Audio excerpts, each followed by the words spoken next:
Are there proofs of the Nephilim giants in the Bible? How could they have survived Noah's flood when all of humanity was destroyed?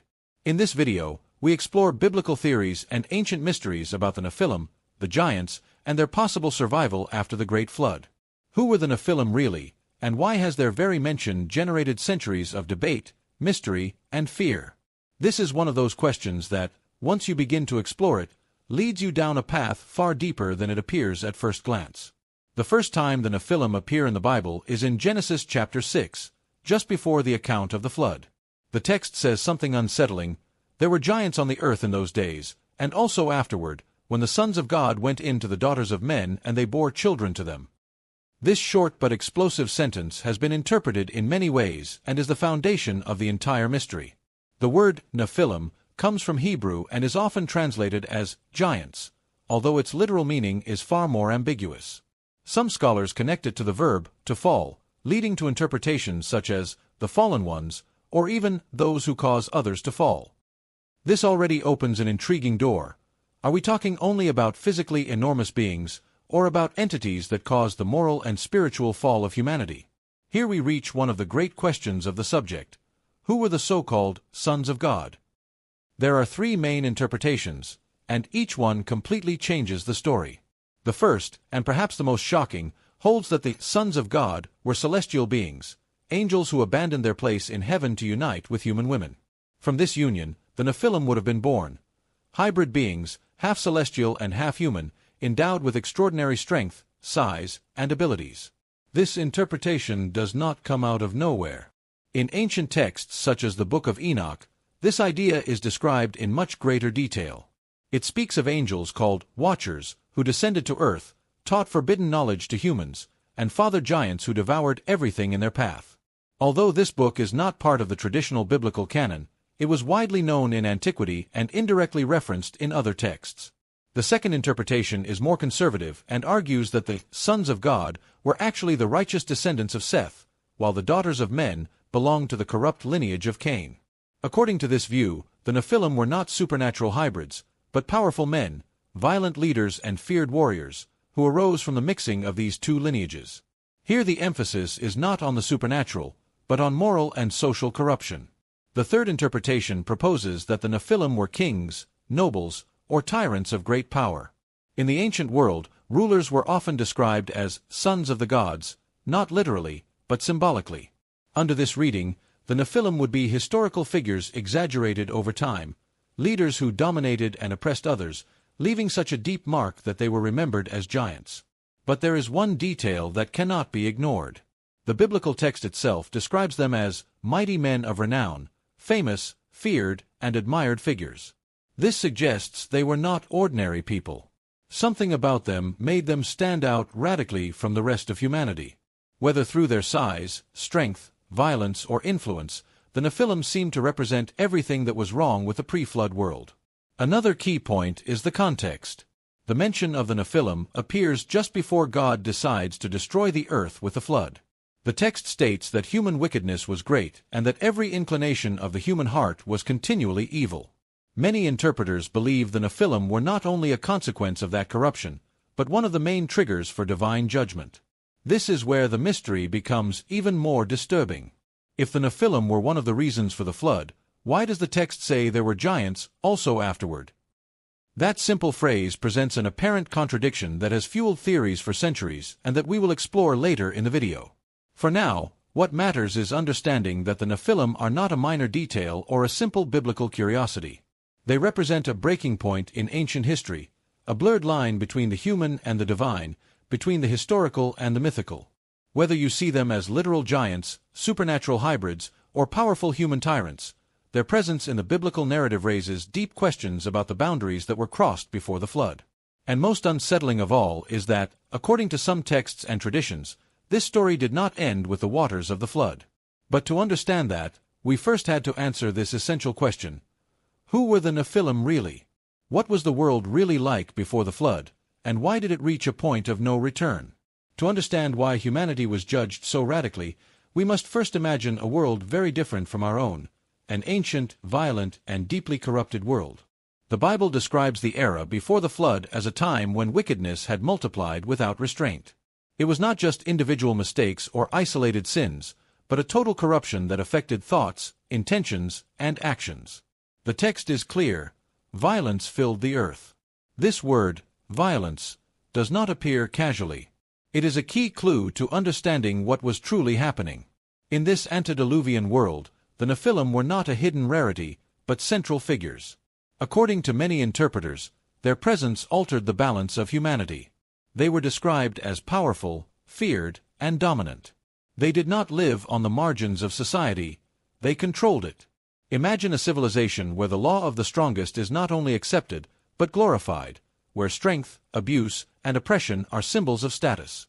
Some ancient texts suggest that the Nephilim were not only giants in size, but also in influence. They ruled, conquered, and subdued. Violence was not an accidental consequence, but a system. This would have created a domino effect, entire societies normalizing cruelty, constant war, and the exploitation of the weak. In such a context, human life lost its value. Another disturbing element of the world before the flood is forbidden knowledge. Ancient traditions speak of knowledge humanity was not prepared to handle: advanced weapons for their time, occult practices, manipulation, sorcery, and a complete rupture of moral order. Whether taken literally or symbolically, the message is clear: boundaries were crossed that should never have been crossed. Corruption was not only external, but internal. The biblical text emphasizes that the intentions of the human heart were continually evil. This means there was no repentance, no desire for change. Evil was no longer seen as wrong, but as normal, desirable. When a society reaches that point, destruction is usually inevitable. This is where the figure of Noah becomes such a striking contrast. In the midst of a completely decomposed world, he is described as righteous and upright. This does not mean he was perfect, but that he swam against the current. While most accepted violence and corruption, he remained faithful to a different order. That difference makes him an exception, almost an anomaly in his time. The role of the Nephilim in all this is crucial. For many scholars, they did not merely participate in the corruption, they accelerated it. They were the ultimate symbol of a world out of control. Their existence represented the mixing of the forbidden, the exaltation of power, and the breaking of fundamental limits. In that sense, the flood would not be merely a punishment, but a way to reset a creation that had been distorted. There is a disturbing idea running between the lines. The problem was not only what humans were doing, but what they were becoming. Humanity was losing its original purpose. And when that happens, the biblical narrative suggests that creation itself enters into crisis. The world before the flood was not simply a place with bad people. It was an entire system built on corruption, violence, and domination of others. The Nephilim, whether literal giants or figures of extreme power, embodied that system. They were living proof that something had gone terribly wrong. And here arises an uncomfortable question that connects directly with the central mystery of the video. If the flood was the response to this level of corruption, and if the Nephilim were an essential part of the problem, how is it possible that they appear again afterward? Was that world truly erased? Or did something manage to survive beneath the waters? That question takes us directly to the heart of the mystery we are about to explore. Was the flood really a total destruction, or did it leave more questions than answers? When we think of Noah's flood, we usually imagine an absolute event, a world covered by water, all life erased, and a new beginning from scratch. But when we read the account carefully, details begin to appear that make that idea of total extermination less simple than it seems. The biblical account presents the flood as an extreme response to extreme corruption. Violence had filled the earth, evil dominated every thought, and creation seemed to have lost its original purpose. In that context, God decides to start anew, preserving only one family, Noah's. He is described as righteous in the midst of a completely wayward generation, someone who still walked a different path. The construction of the ark already gives us a clue to the magnitude of the event. This was not a simple improvised vessel, but a massive structure designed to preserve life over a long period.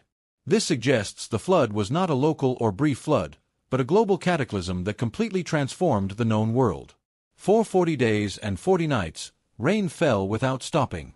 The fountains of the deep were opened, and the waters covered even the highest mountains. The language of the text is intentionally extreme, reinforcing the idea that nothing was beyond the reach of judgment.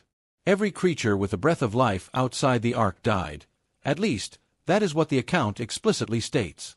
However, this is where the mystery begins to emerge. Because if everything was destroyed absolutely, why does the text itself leave room for doubt? We are told that Noah was perfect in his generations, a phrase interpreted in different ways. For some, it means moral integrity. For others, purity of lineage. And that distinction matters greatly, because it connects directly to what the flood was really trying to eliminate. Moreover, the narrative does not linger on detailing everything that was destroyed. Instead, it focuses on what was preserved: Noah, his family, and the animals. The emphasis is on continuity, not only destruction. This suggests the flood was as much an act of judgment as it was an act of forced restoration. But even resets leave remnants, traces of the previous world that seep into the new one. And this is where attentive readers begin to notice that the text never explicitly states that every trace of corruption was permanently eradicated. It says humanity was judged, but it does not precisely explain what happened to everything that caused that corruption. Another intriguing detail is the silence of the text regarding the Nephilim during the flood itself. They are mentioned before, as part of the problem, but it is never directly stated that they died in the waters. This omission has been interpreted in many ways. For some, it is unnecessary to clarify because their destruction is assumed. For others, that silence leaves the door open to more complex interpretations. After the waters recede and the earth begins to dry, the world does not return to exactly what it was before. God establishes a covenant, promises never again to destroy the earth with a flood, and acknowledges something unsettling, that the inclination of the human heart remains evil from youth. This statement is key. It means that although the world was cleansed, the root of human evil was not completely removed. This forces us to rethink the goal of the flood. Perhaps it was not to erase every possibility of corruption, but to stop a situation that had reached a critical point. A drastic intervention to prevent the world from continuing toward irreversible destruction. From this perspective, the flood is not a definitive end, but a turning point. It marks the end of one era, but does not guarantee that the same mistakes cannot be repeated in new forms. And this fits disturbingly well with what we see later: the reappearance of giants, extreme violence, and figures that look far too much like the world before the waters. Before continuing, don't forget to subscribe so you don't miss more content like this. That way you'll always be up to date with our upcoming videos. Now, let's continue. So, was the flood a total extermination? In terms of population and antediluvian civilization, yes, the former world disappeared. But in terms of tendencies, inclinations, and certain patterns, it seems not everything was erased. Something survived. Perhaps not visibly, perhaps not immediately, but enough to manifest again over time. And this completely transforms the reading of the story. The flood ceases to be just a tale of destruction and becomes a warning, a reminder that even the most severe judgments do not automatically change human nature. That the problem is not always only in the environment, but in what people choose to do with the world they are given. With this in mind, the question is no longer only whether someone physically survived the flood, but whether what made the flood necessary was truly eliminated. And that doubt prepares the ground for the greatest mystery of all, the appearance of giants after the waters. If the flood was a total reset of humanity, why does the Bible insist on showing us giants long afterward?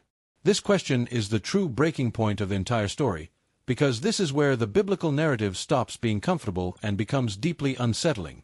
If we accept that the Nephilim existed before the flood and that this event aimed to cleanse the earth, then the reappearance of giants afterward can only mean one thing: something was not completely eliminated. The first hint appears very early and is often overlooked. In Genesis 6, it says there were giants in those days, and also afterward. That phrase seems almost intentionally placed to plant doubt. The text does not explain how or why.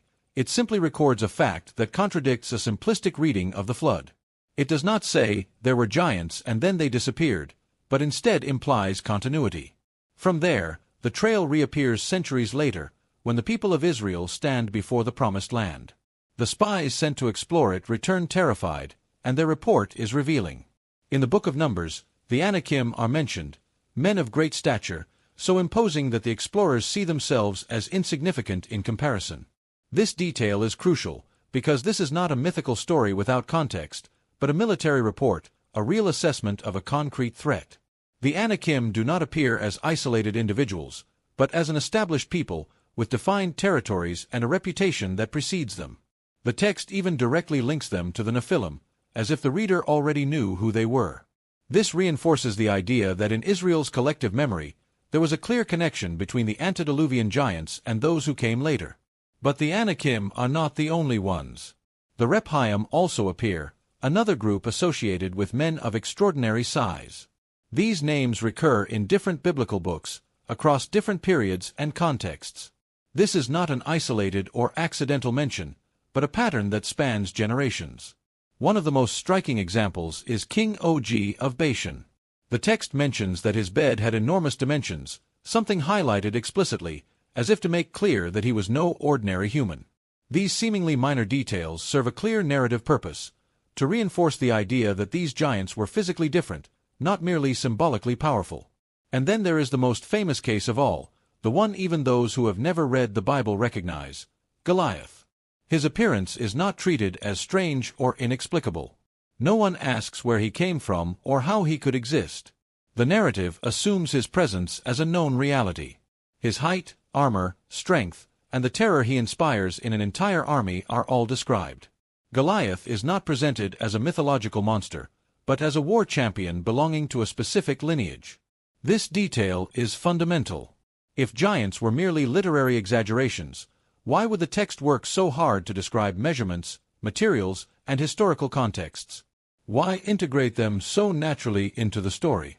Everything points to the fact that, for the biblical authors, the existence of giants after the flood was not a contradiction, but an accepted reality. Here is where the mystery deepens. Because if we accept that these giants existed, we must ask how they fit into the flood narrative. Were the original Nephilim completely wiped out, with these being something different? Or are we looking at a direct or indirect continuation of the same phenomenon? Some argue that later giants were simply exceptionally tall humans. But this explanation falls short when the texts are analyzed together. The descriptions involve not only height, but lineage, ancestral reputation, and a memory that connects these peoples to a pre-flood era. They are not described as isolated biological anomalies, but as descendants of something more ancient. Another unsettling point is the psychological effect these giants have on those who face them. It is not just fear of losing a battle, it is existential dread. The spies of Canaan do not say, "We might lose," but "we cannot." Their presence paralyzes, demoralizes, and shatters confidence. This strongly echoes the role the Nephilim seemed to play before the flood, not only dominating physically, but subjugating mentally. From this perspective, the giants after the flood appear to serve a very clear narrative function. They represent obstacles that threaten divine purpose. They appear precisely when humanity is trying to move forward, settle, and build something new. And they are always associated with violence, domination, and resistance to the order being restored. This has led some interpreters to believe that giants are not merely a biological phenomenon, but a recurring symbol of chaos attempting to return. No matter how many times the world is reset, certain forces seem to find ways to reappear. What is most unsettling is that the text never provides a definitive explanation. There is no verse that clearly states the Nephilim survived in this way, or the later giants are unrelated to the earlier ones. Instead, we are given events, appearances, and implicit connections, and left with the discomfort of connecting the dots ourselves. And perhaps that discomfort is intentional. Perhaps the narrative is not meant to satisfy modern curiosity, but to force reflection on something deeper: the persistence of evil and the ease with which certain patterns re-emerge, even after the harshest judgments. Because in the end, the question is not only why there were giants after the flood. The real question is what those giants represented, and why the world seemed incapable of completely ridding itself of what they symbolized. That doubt opens the door to the most controversial theories, those that attempt to explain how, in one way or another, the Nephilim may have survived. If the Nephilim were not meant to exist after the flood, what had to happen for the mystery to remain alive? This question takes us into the most controversial, fascinating, and debated territory of this entire story. Here we enter the theories that try to explain how something supposedly erased from the world could, in some way, continue to manifest. These are not simple answers, but hypotheses that unsettle, challenge beliefs, and force us to look at the biblical narrative with different eyes. The first theory is the most well-known and, for many, the most reasonable: survival through human lineage. According to this idea, the Nephilim did not survive physically, but their genetic legacy did. The key point lies in who entered the ark. The biblical text is clear that Noah was righteous and perfect in his generations, but it does not provide the same level of detail about his wife or the wives of his sons. This silence has given rise to the hypothesis that one of them may have descended from ancient lineages connected to the giants. Under this reading, the flood would have eliminated the original Nephilim, but not completely eradicated the genetic mixture that made them possible. Over generations, those traits could have resurfaced in the form of men of great size, strength, and intimidating presence. This theory attempts to explain the reappearance of giants without invoking new supernatural interventions, but it has a major problem. If the purpose of the flood was to eliminate that specific corruption, allowing it to survive even indirectly seems contradictory. The second theory is far more unsettling and, for some scholars, more consistent with the broader set of ancient texts: the idea of a second incursion of the sons of God. According to this view, what happened before the flood was not an isolated event. After the waters receded and humanity began anew, certain beings once again crossed forbidden boundaries. This interpretation is supported by ancient Jewish traditions and texts like the Book of Enoch, which describe a broader celestial rebellion than is usually discussed. In these accounts, some angels are punished and imprisoned, but the problem is not portrayed as fully resolved. Under this reading, the later giants would be the result of a repeated transgression, not mere human inheritance. What is disturbing about this theory is that it suggests the flood, though devastating, was not enough to prevent certain forces from intervening again in the human world. The Nephilim after the flood would not be direct survivors, but a new generation born from a repeated violation. This would explain why giants reappear at strategic moments in biblical history, almost always as major obstacles to the progress of God's people. The third theory operates on a different plane, less literal, but no less profound: the symbolic interpretation. According to this view, the Nephilim should not primarily be understood as hybrid beings or physical giants, but as an archetype. They represent men who attain excessive power, elevate themselves above others, and use violence and oppression as tools of domination. From this perspective, the Nephilim survive because the real problem was never eliminated: the human tendency to glorify strength, abuse, and superiority. Whenever a society allows a few individuals to become untouchable, to rule without limits, and to see themselves as above others, the giants return, not in size, but in influence. This reading draws an unsettling connection between the ancient world and the modern one. It suggests the Nephilim do not belong only to a remote past, but are an uncomfortable mirror of what happens when power is unchecked. Empires, tyrants, elites who see themselves as superior, giants who crush others not with their height, but with their control. The fourth theory combines elements of the previous ones and proposes that the later giants were not the same as the original Nephilim, but degraded versions, echoes of something that no longer existed in its purest form. According to this idea, the antediluvian giants were unique, the product of an extreme transgression. After the flood, what appears are remnants of that ancient world, human lineages with exceptional traits, but without the same direct origin or global reach. This would explain why later giants appear more localized and are ultimately defeatable. Unlike the pre-flood world, where corruption was total, after the waters the giants appear in specific regions and can be confronted. They remain terrifying, but they no longer dominate the entire earth. They are shadows of something much greater that has already passed. There is also a lesser-known but especially intriguing theory: survival through knowledge. According to this interpretation, what truly survived the flood were not the Nephilim as physical beings, but the knowledge they introduced into humanity: techniques of warfare, structures of power, and systems of organization based on domination and violence. Under this view, later giants were humans who learned to behave like Nephilim. They adopted their mindset, their way of exercising power, and their contempt for moral limits. The true legacy of the Nephilim would not be in blood, but in ideas. And ideas, unlike bodies, do not drown easily. All these theories share one thing in common: none treats the Nephilim as a simple mistake of the past. All suggest their impact was so profound that it could not be completely erased. Whether through lineage, renewed transgression, symbolism, or knowledge, something managed to pass through the waters of the flood. And this is where the subject becomes truly unsettling. Because if the Nephilim survived in some way, then the flood was not only a punishment, but a warning, a message about boundaries that must not be crossed and the consequences of ignoring them. Perhaps the Bible does not try to give us a closed answer about how the Nephilim survived. Perhaps the goal is to force us to reflect on why this pattern keeps repeating. Because in the end, the most uncomfortable question is not whether there were giants after the flood, but what that says about humanity and its tendency to recreate, again and again, the very things that destroy it. And if that is the case, then the mystery of the Nephilim does not belong only to the ancient world. It may still be relevant today, not because physical giants exist, but because the spirit that defined them could still be alive, waiting to rise again in another form. What if the Nephilim were not an isolated case in the Bible, but part of a global memory shared by many ancient civilizations? This question opens a fascinating door, because when we step outside the biblical text and look at other cultures, the pattern of giants, semi-divine beings, and colossal heroes appears again and again, as if different peoples were telling different versions of the same ancestral story. Let us begin with one of the oldest known civilizations, Sumer.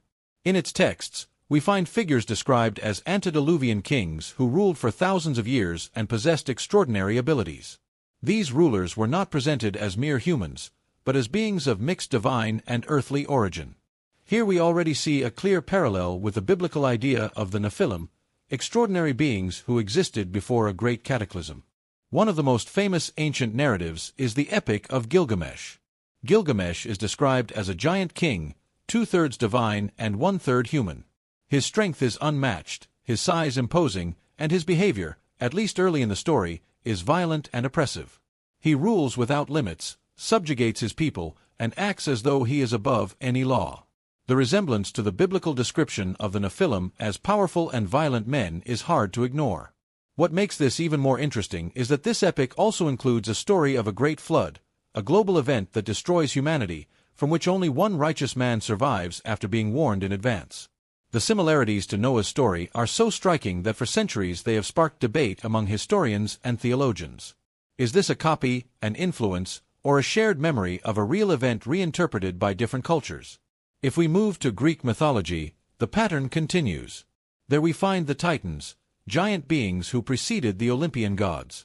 They were powerful, violent, and ultimately defeated and imprisoned after a great cosmic war. After them come the demigod heroes, such as Hercules, men of immense strength born from the union of gods and human women. Once again, the idea of hybrids, crossed boundaries, and violence that must be contained. In Norse mythology, something similar appears. Giants, known as Jotnar, represent ancient, chaotic, and dangerous forces. They exist before the order established by the gods and are constantly in conflict with them. They are not simple enemies, but primordial entities embodying an ancient world that must be controlled for stability to exist. In Canaanite cultures and throughout the ancient Near East, we also find accounts of giant warriors and kings of extraordinary size and strength. These figures are often associated with fortified cities, ancient lineages, and reputations of invincibility, exactly the same type of description found in the biblical accounts of the Anakim and the Rephaim. Even outside Eurasia, the pattern repeats. In Mesoamerican traditions, there are stories of previous humanities destroyed by cataclysms, some inhabited by giant beings. In certain Andean and North American legends, there are accounts of enormous men who were eliminated by the gods or by great natural disasters because of their violence and disorder. What does all this mean? That the idea of ancient giants, powerful beings who existed before a great reset of the world, is not exclusive to one culture. It appears in places that had no direct contact with each other, with different details but a surprisingly similar narrative core. An ancient world, extraordinary beings, growing corruption, and a catastrophic event that ends that era. This has led some researchers to propose that these stories could be distorted memories of the same very ancient historical reality. Others argue they reflect universal human fears of unchecked power. And others go even further, suggesting that all these cultures preserved fragments of a common knowledge lost to time. Whatever the explanation, the theme of giants crosses cultures, continents, and millennia, not as a minor anecdote, but as a central element in stories about the origins of the world and its great catastrophes. This leaves us with an unsettling reflection. If so many civilizations spoke of giants, hybrids, and previous worlds destroyed, perhaps the biblical account of the Nephilim is not a strange exception, but one more piece of a much larger puzzle, a persistent echo of a past that humanity, for some reason, never fully forgot. What does all this ancient mystery have to do with us today? This may be the most important question of the entire video. Because if the story of the Nephilim were merely a curiosity of the past, its impact would end in ancient texts. But the fact that this topic continues to generate debate, interest, and controversy suggests that it touches something much deeper and more current. From a theological perspective, the Nephilim raise an uncomfortable issue, the idea that there are boundaries that must not be crossed. In the biblical narrative, the problem is not only human wickedness, but the transgression of fundamental borders, between the divine and the human, between power and responsibility, or between knowledge and ethics. This idea remains incredibly relevant in a world where humanity has increasing power to alter nature, life, and even its own essence. Many modern interpreters see the story of the Nephilim as a warning, not so much about physical giants, but about what happens when power is exercised without restraint. When a few rise above the rest and see themselves as untouchable, the result is usually violence, oppression, and dehumanization. In that sense, the Nephilim become a timeless symbol of the abuse of power. This reading connects directly with present-day reality. We live in an era where technological, economic, and political power is concentrated as never before. The uncomfortable question is whether we have learned anything from past mistakes, or whether we are simply repeating them in new forms. Perhaps today we do not call those who dominate giants, but the effect they have on the rest of humanity can be just as devastating. In the realm of alternative archaeology, the topic of the Nephilim has also seen a resurgence. There are researchers and communicators who interpret ancient remains, monumental constructions, and global myths as evidence of an advanced civilization that existed before known history. While these ideas are not accepted by mainstream archaeology, their popularity reflects something important: a growing distrust of official narratives and a desire to explore alternative versions of the past. In popular culture, the Nephilim have found fertile ground. They appear in movies, series, video games, and novels as hybrids, ancient warriors, or hidden entities influencing the world from the shadows. This constant use of the concept is no coincidence. Giants, ancient beings, and lost civilizations capture the imagination because they represent unresolved questions about our origins and our destiny. But beyond entertainment, there is a deep psychological reason why these stories attract us. The Nephilim embody the fear of losing control, the fear that something bigger, stronger, or more ancient than us might determine our future. That fear still exists today, only it takes other forms: unrestrained artificial intelligence, genetic manipulation, weapons capable of destroying the planet. From this perspective, the biblical narrative takes on a surprisingly modern dimension. It is not only about what happened, but about what could happen again if certain limits are not respected. The flood, then, stops being only a divine punishment and becomes a narrative warning. When corruption reaches a critical point, consequences are inevitable. There is also an important spiritual implication. The story of the Nephilim raises the question of what it truly means to be human. If crossing certain boundaries causes us to lose that essence, then the real danger is not external, but internal. It is not the giants who destroy the world, but humanity when it abandons moral responsibility. That is why many see this story as a call to vigilance, not to search for hidden giants, but to observe repeating patterns. The glorification of violence, the obsession with power, the idea that the end justifies the means. Every time these elements dominate a society, the spirit of the Nephilim, understood symbolically, manifests again. In the end, the modern implications of this topic do not depend on whether you believe in literal giants or not. They depend on whether you recognize that human history is full of cycles, mistakes that repeat because they are never fully confronted. The mystery of the Nephilim remains alive not because answers are lacking, but because the questions they raise are still uncomfortably relevant. And perhaps that is why this story has survived for millennia, not so that we look at the past with curiosity, but so that we look at the present more carefully and ask ourselves whether, in some way, we are once again walking along the same dangerous edge. After exploring ancient texts, unsettling theories, and parallels across cultures, one thing becomes clear: the mystery of the Nephilim cannot be reduced to a single answer. Whether we see them as real giants, forbidden hybrids, or symbols of unchecked power, their story continues to raise uncomfortable questions about humanity, its mistakes, and its tendency to repeat them. Perhaps the true value of this topic is not in finding a definitive explanation, but in reflecting on what it represents. Because when we look carefully at the past, we better understand the present, and, above all, the risks of the future. Now I want to hear your opinion.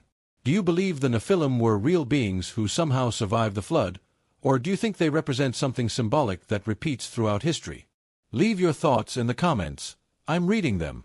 If this content made you think, give it a like, subscribe to the channel, and activate the bell. That way you won't miss our next videos, where we'll continue exploring the most hidden mysteries of history and the Bible.